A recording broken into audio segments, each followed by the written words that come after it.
에베소서 5장 14절 말씀을 다 같이 읽겠습니다. 그러므로 이르시기를 잠자는 자여 깨어서 죽은 자들 가운데서 일어나라. 그리스도께서 너희에게 비추시리라 하셨느니라. 아멘. 우리는 지금 일어나라는 주제로 함께 말씀을 나누었습니다. 첫 시간에는 마가복음 5장으로 소녀야 일어나라 이런 제목으로 믿음으로 두려움을 이기고 믿음으로 불가능을 한 이 현실을 또 해결할 수 있다 이런 말씀을 드렸고요.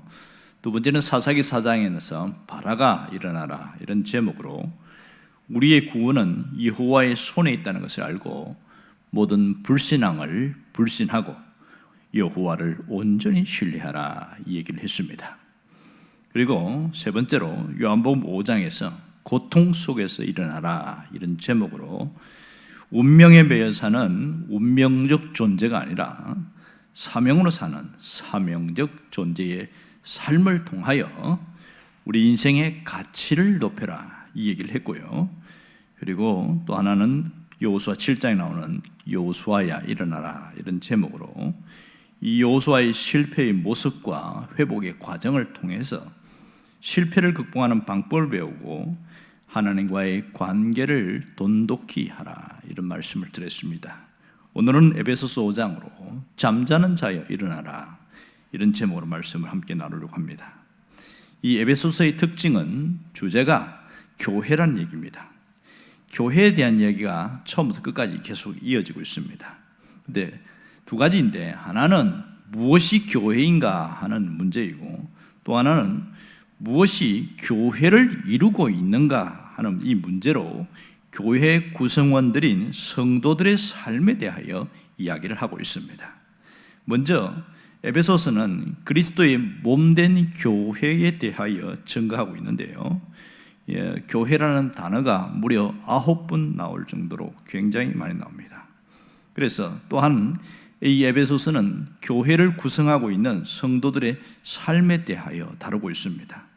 성도들이 어떻게 살 것인가? 너희는 이렇게 살아라 그런 메시지를 전하고 있는데 그래서 5장에 보면 너희는 하나님을 본받는 자가 되라 제일 첫머리에 그 얘기를 하고 있습니다. 그러니까 5장 전체 내용은 4장 17절부터 이어진 그리스도인들의 바른 삶에 대한 이야기로 채워져 있는 것을 알 수 있습니다. 바울은 8절에서 빛의 자녀들처럼 행하라 이 얘기를 하고 있습니다. 그래서 1절에서 14절까지 내용을 보면 빛과 어둠을 대비시킴으로써 그리스도인들이 마땅히 행해야 될 것이 무엇인가를 보여주고 있는데 그 뒷부분에 오늘 14절이 연결되어 있습니다. 오늘 여기에서 14절에 보면 잠자는 자에 깨어서 죽은 자들 가운데에서 일어나라 그리스도께서 너희에게 비추시리라 하셨느니라 이런 얘기를 하고 있는데요. 몇 가지 의문점이 있습니다. 잠자는 자여 이건 무슨 뜻인가 하는 겁니다. 그럼 잠자는 자 누구를 말하냐 누가 잠자는 자냐 이 얘기고요. 또 하나는 죽은 자는 누구를 말하느냐는 겁니다. 오늘 이 잠자는 자와 죽은 자는 어떤 차이점이 있는가 그런 의문점이 있고 그리고 일어나라고 하는 것은 누구에게 한 말이냐는 거예요. 또 하나는 그리스도가 너에게 비추었다 이 말이 도대체 뭐냐는 거예요. 도대체 무엇을 말하고 있는가 이런 생각을 할 수밖에 없습니다. 오늘 이 본문의 헬라어 원어를 어순을 반영해서 다시 번역하면 이렇게 말할 수 있습니다. 깨어라 잠자는 자여 일어나라 죽은 자들 가운데서 이렇게 표현됩니다. 그러니까 이 본문은 깨어라 일어나라 이게 핵심이 되겠죠.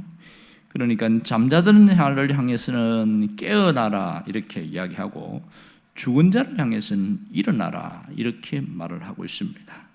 자, 여기서 강조하는 핵심이 무엇입니까?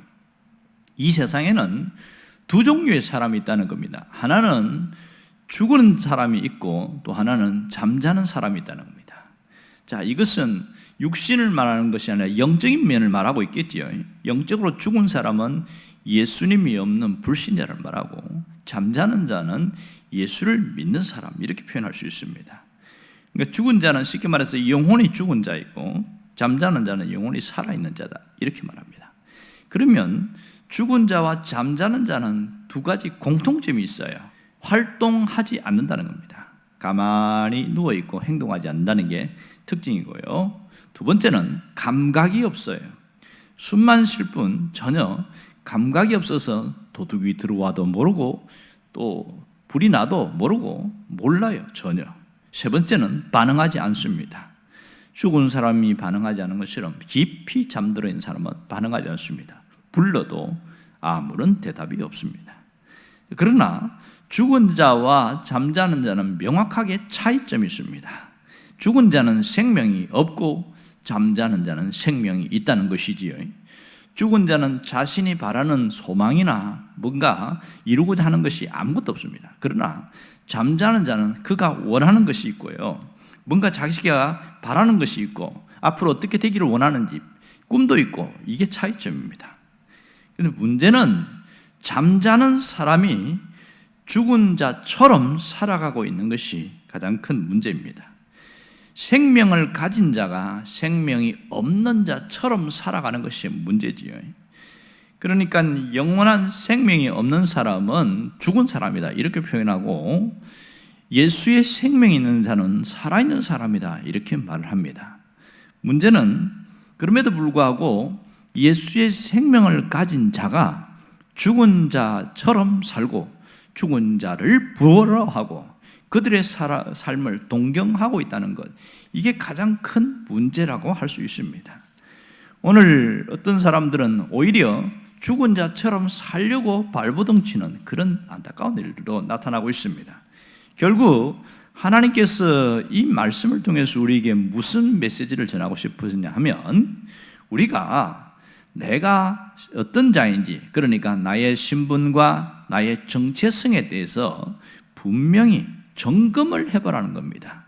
죽은 자인지 잠자는 자인지, 혹시 살아있는 자라면 내가 어떤 잠자는 자인지 그러면 깨어있는 자인지, 이것을 다시 한번 점검을 해봐야 됩니다. 죽은 자처럼 영혼의 잠을 자고 있는지, 아니면 깨어있는 자처럼 영혼이 펄펄 살아있는지, 이것을 보라는 겁니다. 또 이런 사람도 있어요. 자다가 깨다가 자다가 깨다가 하는 사람이 있습니다. 어떨 때는 죽은 자처럼 잠을 자다가, 어떤 사람은 깨어있다가 이렇게 반복하는 사람, 이런 사람들은 자신의 신앙, 자신의 영적 상태에 대한 각성이 필요합니다. 영적 각성이 필요하다는 것이지요. 결국은 뭘 얘기하고 싶으냐면, 우리의 영혼은 늘 깨어 있어야 되고 늘 살아있는 상태, 펄펄 살아있는 상태로 살아가야 된다는 겁니다. 하나님을 향한 우리의 생각, 믿음의 삶, 이 자체가 깨어있는 삶을 살아가라, 이게 핵심인 것이지요. 지금 많은 믿는 자들이 어떤 모습으로 살고 있습니까? 오늘 나의 영적 상태는 과연 어떠한가? 이런 부분을 얼마나 한번 돌아보고 있느냐는 겁니다. 사람이 살면서 건강의 상태를 체크하는 건 대단히 중요합니다. 건강의 상태를 체크하지 않고 살다가 어느 날 괜찮겠지 하다가 아픈데도 불구하고 버티다가 병원에 갔을 때 병을 크게 키웠다가 오는 경우들이 생각보다 많습니다. 그래서 국가에서 건강의 상태를 2년마다 한 번씩 체크를 해줍니다. 그래서 한 번씩 와서 검진 받으라고 하고, 그렇게 해서 결과가 수명이 더 늘어났다는 거예요. 오래 살게 되었다, 이런 부분이 참 장점이죠. 그런데 믿는 자들이 영적인 건강에 대해서는 얼마나 관심을 갖고 있느냐는 겁니다. 내가 영적인 건강에 대해서 소홀히 하는 경우는 없었는가, 이런 부분이죠. 많은 분들이 교회는 다니면서도 영적인 건강에 관심을 갖지 않은 경우가 많습니다. 그래서 어떤 문제로 영적인 위기가 와도 그것이 심각성을 못 느껴요. 영적인 위기는 영적 침체로 이어지고 우리의 삶에 치명타를 주는 경우가 굉장히 많습니다. 예수를 믿는 사람들은 영적으로 문제가 생기면 반드시 시간이 지나면서 삶에도 문제가 찾아오기 때문에 그렇습니다. 그럼에도 불구하고 자기 영혼의 상태를 점검하지 않는 어리석은 사람이 많습니다. 결국 이런 사람은 마지막에는 하나님을 원망해요. 예수 믿어도 소용없다, 이런 어리석은 소리를 하게 되어집니다. 오늘 우리가 내 영혼의 건강 상태를 점검하는 것이 대단히 중요합니다. 육신의 건강보다 영적인 건강을 더 중요하게 생각해야 합니다. 그래야 모든 열쇠가 여기 있고 뚫어갈 수 있습니다. 바울은 정기적으로 영적 건강 상태를 검진하라, 이런 얘기를 하고 있습니다. 너희가 믿음에 있는가? 너희 자신을 시험하고 너희를 확정하라, 이런 얘기를 하고 있습니다. 내가 믿음 위에 서 있는가? 이것을 점검해봐라, 늘 이런 얘기를 하고 있습니다. 이걸 점검하지 않으면 어느 순간 영적으로 무너지게 되어집니다. 그러면 우리의 감정, 세속과 욕망에 사로잡힌 감정들이 막 물밀듯이 튀어오르게 되어지고 불신자처럼 살아가는 경우가 바로 이렇습니다. 영적으로 잠들어 있는 사람들이 굉장히 많다는 거죠. 캐나다의 유명한 피플스 교회에 O.J. 스미스 목사님이 계시는데, 이분이 영적인 건강의 상태를 진단할 수 있는 10가지 체크리스트를 만들었어요. 여기에 아멘 할 수 있으면 괜찮은데 혹시 아멘 할 수 없는 부분에 대해서는 자신을 돌아봐야 된다, 이런 얘기를 했습니다. 하나는 죄사함에 대한 확신을 갖고 있는가, 이런 부분의 질문이고요. 또 하나는 예수님을 주님으로 고백하고 있느냐는 거예요. 주인으로 고백하고 있느냐는 거예요. 그리고 내 마음에 예수님의 임재가 있는가, 이게 세 번째 질문이고, 네 번째는 주님의 음성을 듣고 따라가고 있느냐, 여기에 아멘할 수 있어야 된다는 겁니다. 또 다섯 번째는 예수를 믿은 이후에 두려움과 염려가 없어졌느냐, 이것을 질문했고, 여섯 번째는 주님이 목자가 되신다고 믿고 갔다면 여러분의 삶은 부족함이 없습니까? 이렇게 물었어요. 그리고 일곱 번째는 여러분의 삶 속에 은밀한 죄가 없습니까? 이 문제를 건드리고요. 여덟 번째는 오늘 죽어도 천국 갈 준비가 되어 있습니까? 이 부분을 물었습니다. 그리고 아홉 번째는 과연 당신은 원수를 사랑하고 있습니까? 이렇게 물었고, 마지막에는 자아의 죽음, 나의 어떤 옛 본성, 어떤 자아의 죽음을 믿습니까? 이렇게 물었습니다. 여기에 아멘 할 수 없는 부분이 있다면 다시 그 부분에 대한 자신의 상태를 돌아보고 온전히 아멘 할 수 있도록 바꿔야 깨어있는 사람이다, 이렇게 말합니다. 오늘 분명한 것은 우리가 잠자는 자인지 깨어있는 자인지 자신의 상태를 점검하는 것이 대단히 중요합니다. 자다가 깨달은 사람은 영적인 각성이 필요하고, 잠을 자고 있는 사람은 하나님 앞에서 무릎 꿇는 것이 필요하겠지요. 정말 하나님은 우리가 늘 깨어있는 자가 되기를 원하십니다. 영혼이 건강하고 깨어있는 자로 살아야 뭐든지 해낼 수 있습니다.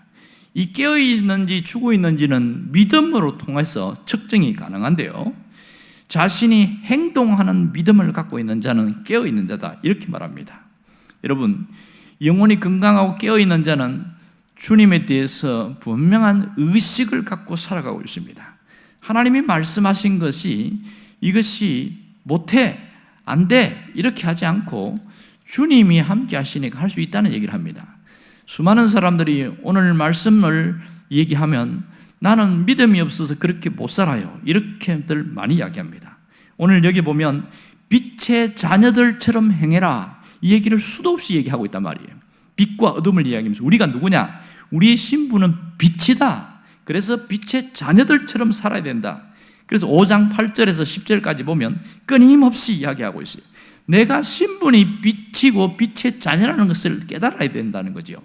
그런데 어떤 사람은 나는 빛이 아닙니다, 나는 그렇게 못 살아요, 이렇게 얘기하고 있어요. 왜 그럴까요? 깨어있지 않기 때문에, 영적으로 건강하지 않기 때문에 이러한 일이 생기는 겁니다. 결국은 오늘 이 말씀은 깨어서 일어나라, 이 얘기를 하고 있는 거죠. 깨어서 일어나라. 결국 우리가 어떻게 하면 깨어있는 신앙을 가져올 수 있느냐? 그것은 주님과 친밀한 관계 속에 있으면 모든 것이 다 해결되어집니다. 예수님과 친밀한 관계 속에 있으면 항상 깨어있는 자로 살아갈 수 있는 것이죠. 그럼 어떻게 하면 친밀한 관계를 유지하냐고요? 그것을 히브리서 12장 2절에서 정답을 주고 있습니다. 믿음의 주여 온전케 하시는 이인 예수를 바라보라, 그렇게 말합니다. 내가 예수님을 바라보고 예수님을 생각하고 예수님께 시선을 고정하면 내 믿음이 깨어나게 되어지고 주님과 친밀한 교제가 되어집니다. 이것은 하루아침에 되는 것이 아니라 끊임없는 훈련과 반복 연습을 통해서 주님과의 친밀한 교제가 이루어집니다. 오늘 일어나라는 주제로 계속 말씀을 나누고 있는데, 우리가 이제 깨어있는 신앙인, 이제는 영적으로 건강한 신앙인으로 살아가겠다는 결단이 있어야 되고, 그것이 정상적인 삶이 될 수 있기를 주의 이름으로 축원합니다. 기도하겠습니다.